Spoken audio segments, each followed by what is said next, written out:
The announcement by Melania Trump of a commitment from the Russian Federation to return Ukrainian individuals who were displaced as minors but have since turned 18 represents a unique and cautiously welcomed development in the ongoing humanitarian crisis.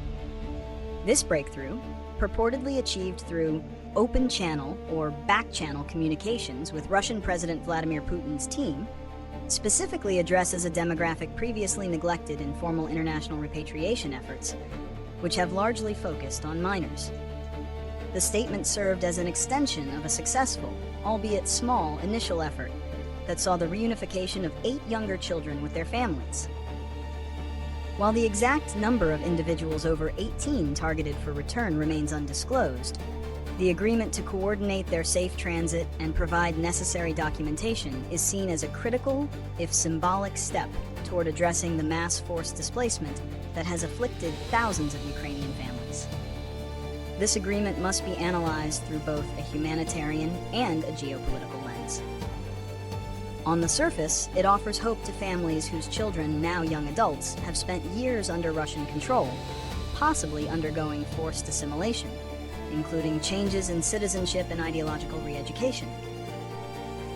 The urgency of this issue is underscored by the International Criminal Court's outstanding arrest warrants for President Putin and Russia's Commissioner for Children's Rights, Maria Lvova-Belova, on the charge of unlawfully deporting Ukrainian children, a population estimated by Kiev to be over 19,500.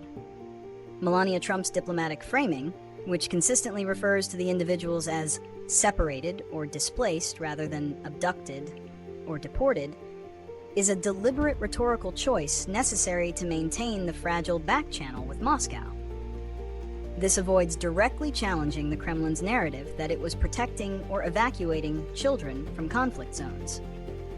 The inclusion of the 18 and older group is highly significant because their legal status is far more ambiguous than that of minors, complicating their return and highlighting the long-term impact of Russia's actions.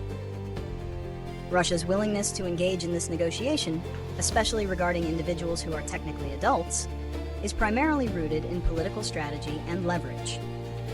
Firstly, it offers a rare opportunity for Moscow to demonstrate a sliver of good faith on a humanitarian issue, potentially undermining the ICC narrative without admitting war crimes. By cooperating on the return of a small number of young adults, Russia attempts to soften its international image and portray its actions as complex displacement rather than systemic abduction. Secondly, conducting these exchanges through an unofficial non-state channel, particularly with the U.S. First Lady, allows Russia to negotiate without lending legitimacy to official Ukrainian or multilateral mechanisms, like the International Coalition for the Return of Ukrainian Children.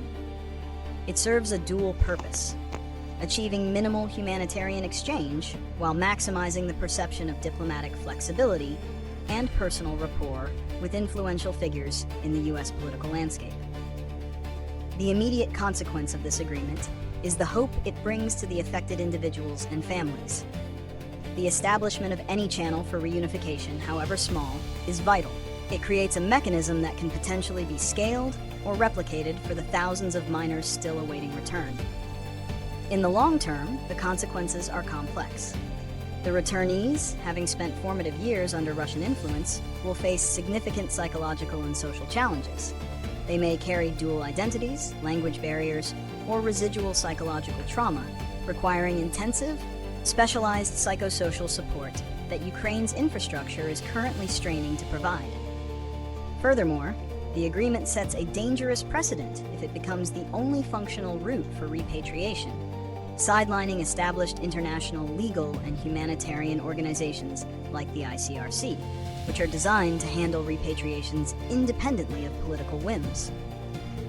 The prediction for this back channel is that it will continue to facilitate small, incremental repatriations, enough to serve as diplomatic confidence-building measures, but insufficient to address the crisis at the necessary scale. Russia is unlikely to unilaterally return thousands of children while the conflict persists, as they remain a powerful bargaining chip. Effective solutions require a multifaceted approach, particularly for the 18-plus cohort. Legal and administrative clarity. An independent body, such as an empowered UN agency, must urgently verify the legal status of the young adults, addressing any forced Russian citizenship changes to ensure their immediate recognition as Ukrainian citizens upon return. Specialized reintegration programs. Ukraine, supported by international partners, must immediately develop long-term programs focusing on trauma recovery, vocational and educational reintegration, and social reorientation, tailored for those returning from forced assimilation. Diplomatic scaling. While the back channel is useful, efforts must continue to compel Russia to cooperate with mandated organizations like the ICRC and UNICEF, professionalizing the repatriation process and removing it from the sphere of high-level political negotiation. The ultimate goal must be to establish a neutral, scalable humanitarian corridor for all.